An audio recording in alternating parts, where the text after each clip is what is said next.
the very first human beings that were created as hybrids of primitive humanoid DNA from the earth and extraterrestrial DNA knew things about who they were. But that knowledge was very quickly forgotten and obscured.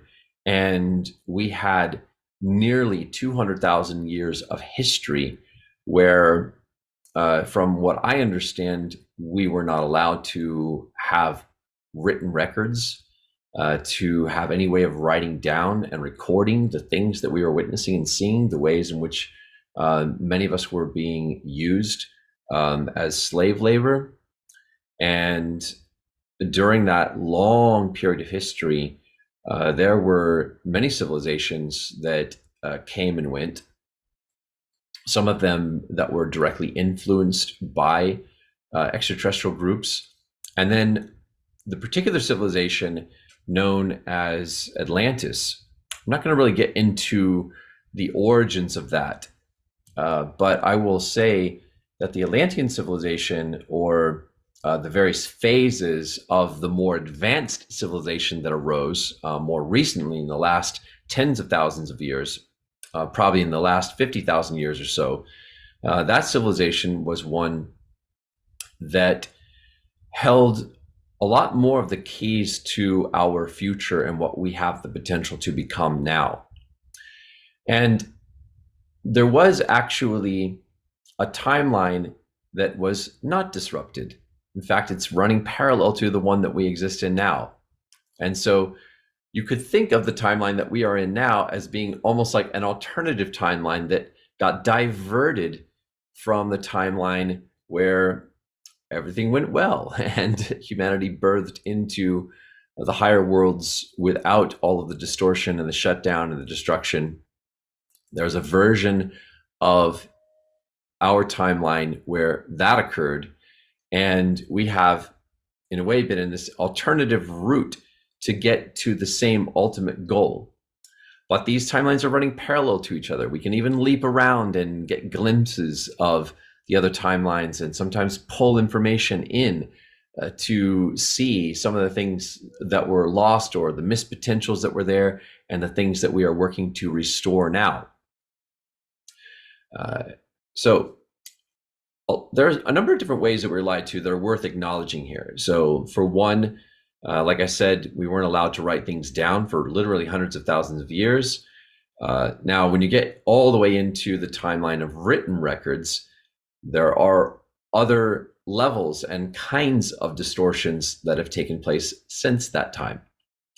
We're talking about the time after the Great Sumerian flood that took place approximately 8,000 years ago, when we started to develop written language and records that contained some pretty significant distortions. In fact, I think we were allowed to start making records about our beginnings, and we were told various stories that contained distortions. And probably one of the biggest distortions was the fact that these records appeared as the earliest records and drew a lot of attention to what was going on in ancient Sumeria. But there's a whole lot of other history that we're only now beginning to unravel in terms of how an ancient global Ice Age civilization had left its mark on the whole world in various ways. And that was a whole different, unusual way in which history was obscured, because as I remember it, that version of us was very telepathic, and their influence is very hidden. The Atlantean influence was very hidden in many of the ways in which it showed up, because it was not happening through a passing on of written records as much as it was a passing on of knowledge of the stars, knowledge of mathematics, knowledge of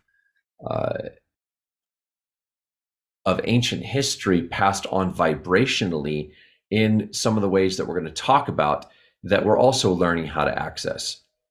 So when we get closer to modern history, what we consider to be modern history, we also see various forms of manipulation taking place through sacred scripture. where revelation was given to humanity, and then there were distortions that took place in sacred scripture that caused us to become misaligned from the original intentions of the sacred scripture. Now, the interesting thing about sacred scripture is that in all of its forms, the original vibration of any revelation to humanity that is given still exists in its pure form. So, for example, the book of Genesis, it still exists in its pure form, unaltered as pure vibration that was spoken into our DNA. And all of the ways in which that revelation was distorted in the written word, and there are significant distortions that took place, some of which collapsed our view of the antiquity of human civilization into a concept of human civilization that only went back maybe 6,000 years or 10,000 at the most, when originally that revelation contained a much more ancient awareness of our connection to the ancient earth and things that have been going on the earth for much longer periods of time. So we are in a process now of unraveling these distortions. And I will say, in reference to that particular revelation and the distortions that took place, one of the most important keys to accessing the original Genesis revelation is the union of masculine and feminine energy. And so the blame that was placed upon the feminine for the fall of man, that has to be cleared. That story has to be cleared up. And it can be cleared up inside of us. I mean, many people have already gone through their own spiritual journey to clear that aspect of the story. And some people have had their own surprising experiences of reconnecting with the vibration and living symbol of the tree of life. I like talking about this living symbol, and I'll share a few images that I created towards the end of the presentation, because we're going to talk about the experience of reconnecting with the book of life, the tree of life, and what this means for our awakening, because it's part of the design for how we would access the hidden information stored in our DNA. I will say I've had an experience of this myself. For a long time, I was having a council of 12 beings coming to me, presenting this book and opening the book and reading from it. And I would experience knowledge of the living records of history coming into my awareness. And they were showing me things like the life and teachings of Yeshua, the life and teachings of the Prophet Muhammad. They were showing me all kinds of things in ancient history, in Atlantean history. And this process has still continued to happen. Even up until the last few days, I was still getting the next revelation coming in from the times of Atlantis. But at a certain point, this book opened in a different way, and I was shown that it actually contained the entire hologram of human history from beginning all the way to the end, at least in terms of the completion of our time on the earth when we depart to the stars as a single family of beings of pure love and light, traveling in a vehicle made of light. Having completed our ascension on the earth thousands of years from now, I was shown the entire hologram and everyone in it all in one single vision. And I could see it laid out as if seeing an array stretched out in front of me, and I could scan through it forward and backward. And I realized, wow, it's all there. This book is a living symbol of the great library of our memory and what our DNA connects us to. So because you're human, because you have DNA, you are connected to that book and everything in it. And it is possible to begin to read from the book, which is something that the angelic presence and the Council of 12 and humanity's higher self is going to start to teach us how to do. Okay, so let me skip ahead a little bit here. I also find it really interesting that some of the same ways in which human institutions have gotten involved with hiding and obscuring the truth about history and human potential and the greater reality of life in the galaxy uh, seem to be very much the same as they were in ancient times, in some of the times of Atlantis, and even what happened at the very end of the Egyptian mystery school when the mystery school polarized and consciousness degraded and fell apart.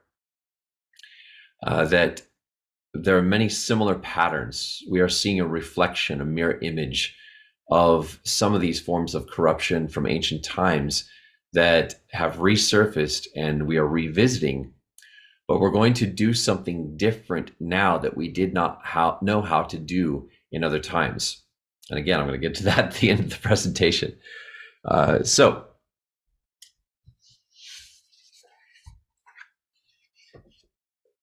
I want to talk a little bit about the concept of evolutionary pressure, because evolutionary pressure refers to various catalysts, various forces that are acting upon us, that are putting pressure on us to evolve, to change in some way, to change our resonance, to change our behavior, to change our way of thinking. And as we are still headed into a crisis that we've not reached the peak of yet, the crisis that will awaken us, that is awakening us. As we move into this crisis, the crisis was designed to trigger an evolutionary leap. And one aspect of that evolutionary leap is that as we reach a point of praying for truth, praying for answers, seeking them, reaching out to the universe, and also looking within to search ourselves and our own souls and our God connection for discernment regarding what's happening, we will inevitably come to the keys that have been placed inside of us that have been waiting for us to start looking in the right way. And there are a number of forces that are also acting on our behalf to support us to be able to look within. We're getting help from some of our galactic friends. We're getting help from the living waters of the earth and the Gaia resonance field. We're getting help from cosmic sources. We're getting help from the living light language, living light symbols that are being beamed into our consciousness to activate ancient forms of language inside of us that connect us with our ancient memory. So as we go through this process, and I've had my own experience of this, where I look at, for example, the world's religions, and I see the way that some of the beliefs are at odds with each other, and yet they also each have elements of truth. And so, for example, the way in which Christianity and Islam are in certain ways at odds with each other, where they have disagreement, where they also both have pieces of truth, but it's difficult to see how exactly they interlock to form a big picture. There's missing information.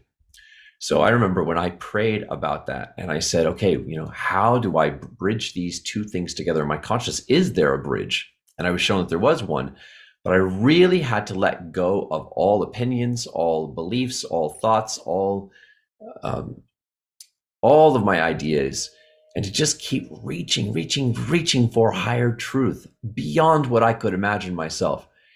And that brought me to an experience of truth that awakened inside of me that began to reveal the hidden connection between these two different revelations. Well, then I started to have the same thing happen in other areas of this process of remembering, because I also wanted to know about human origins. So I started to pray about this. And like many of you, you've probably looked at a lot of this information and tried to form a big picture. Maybe you've been researching your whole life.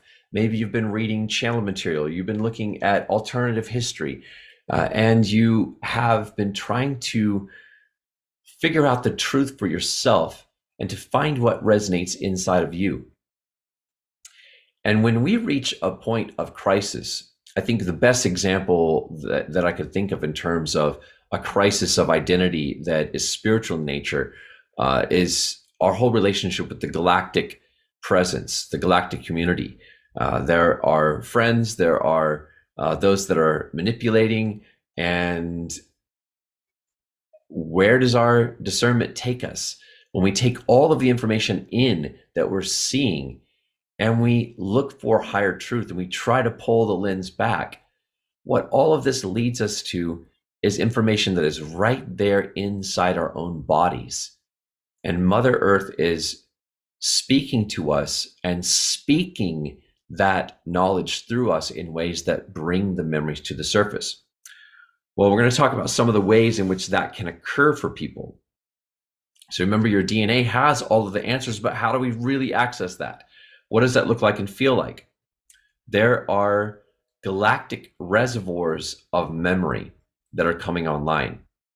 I'll pull up a couple of different pieces of artwork to illustrate part of what I'm talking about, because probably one of the best examples of what I'm talking about is in the work that was being done by some of the Native Americans. So for a period of time, I don't know how long it stretched, there were Native Americans that were involved with the Arcturians, and they were guided to take certain objects that they collected, and they were shown exactly what to collect, and they were shown how to prepare it in ceremony, and then they gave these objects to the sky. And for them, it was as if a wind came and carried the objects from where they were placed up into the sky, and they were taken into a portal and into the Arcturian ships, and those objects that had been blessed by the Native Americans formed part of a living link with humanity and with our world that was being linked to other living worlds where similar work was being done.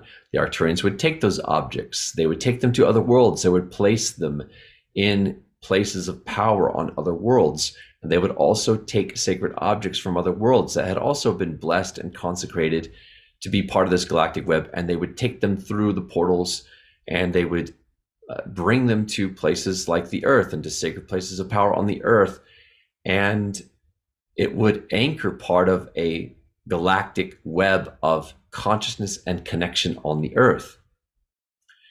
And so this would make the galactic web present. Actually, remember how some of the Native Americans, particularly in the American Southwest, were able to tap into this galactic web, and they could channel and receive stories from the galactic web and share wisdom coming from the galactic web. This is very powerful and very subtle work that was being done. But that galactic web is still present. It's still connected to the portals of the Earth. It's why so many people are drawn to places like Sedona and Chaco Canyon and other places that hold some of these frequencies that were anchored upon the Earth from ancient star systems. Now, everyone knows the Sphinx, obviously. The Sphinx is really interesting because, to me, the Sphinx has begun to reveal itself as a very significant marker for an Atlantean memory portal. And I've started to have experiences when I give readings and channelings on occasion of being drawn into a kind of portal that is seemingly connected to the head of the Sphinx. And it's like I go into the portal and am able to read information that comes from the times of Atlantis and ancient Egypt and the mystery schools, as if the Sphinx is speaking this knowledge, or it's coming through the head of the Sphinx. It's really fascinating how this works. But it's there. Anyone can meditate now and tap into this. It's very powerful. It's very accessible. And as our vibrations are going up, they are coming into alignment with a whole system of Atlantean portals that are there. in the world that have been laid out and that hold significant reservoirs of memory. There are whole living libraries that exist and are anchored inside the earth in certain places where these portals exist. Now, these portals, as memory portals, have been hidden for ages of time, and our vibrations at a certain point were much denser. And so it was almost like we were below the vibratory level where we had access in our conscious minds to these portals.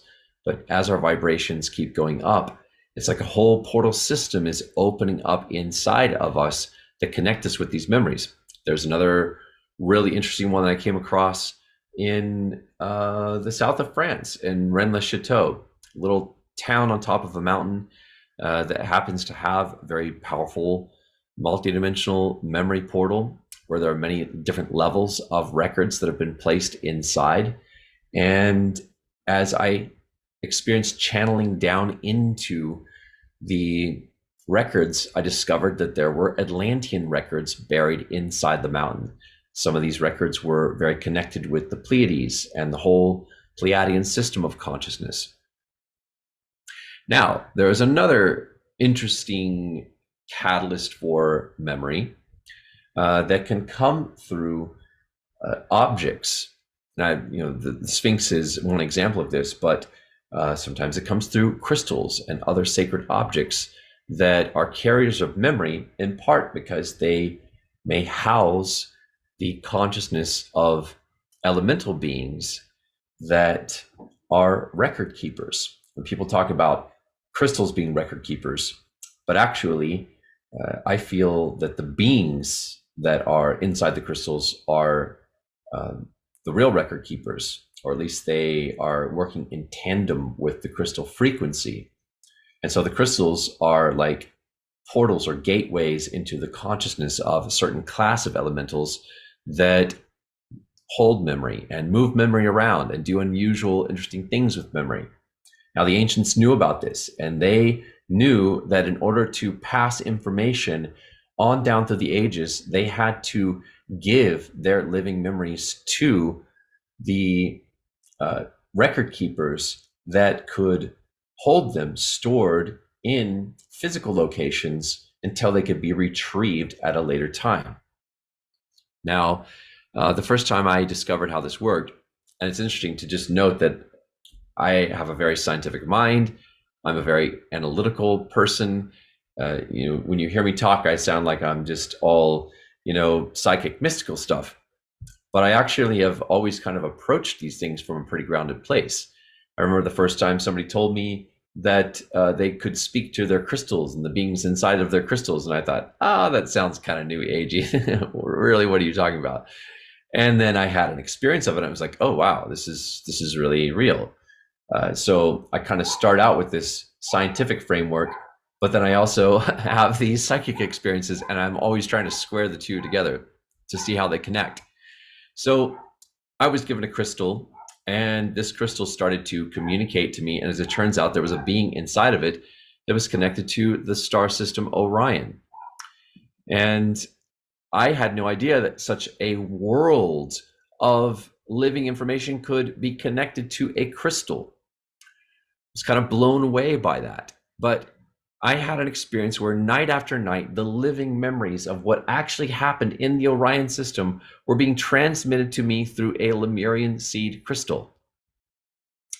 I actually happen to have a Lemurian seed crystal that, I think I've shown this before, but it's kind of similar to the one that I was receiving the knowledge from. But this Lemurian seed crystal is one that I've worked with a lot. And if I didn't know better, I just would never even have imagined that a physical object, an inanimate object, could be connected with living memory in this way. But now I know it works. And so I've come across a lot of different types of objects that hold memory and that have a frequency that connects us into the memories. And many of these objects have been blessed with memories, sanctified as keepers of memories, and placed inside the earth. Now, I had an unusual experience once where I saw one of these memory keepers or record keepers in a certain form.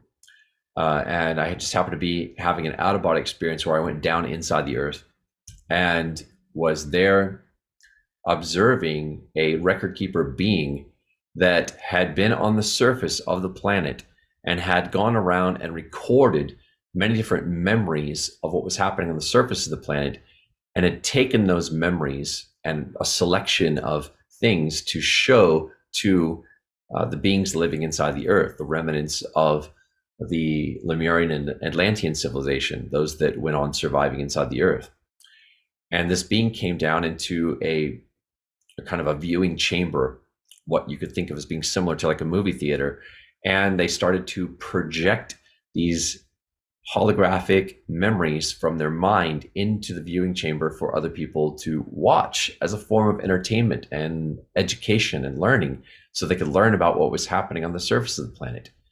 So it was really interesting to see that there were beings that were dedicated to performing this kind of service, collecting memories and taking them and sharing them with other groups of beings.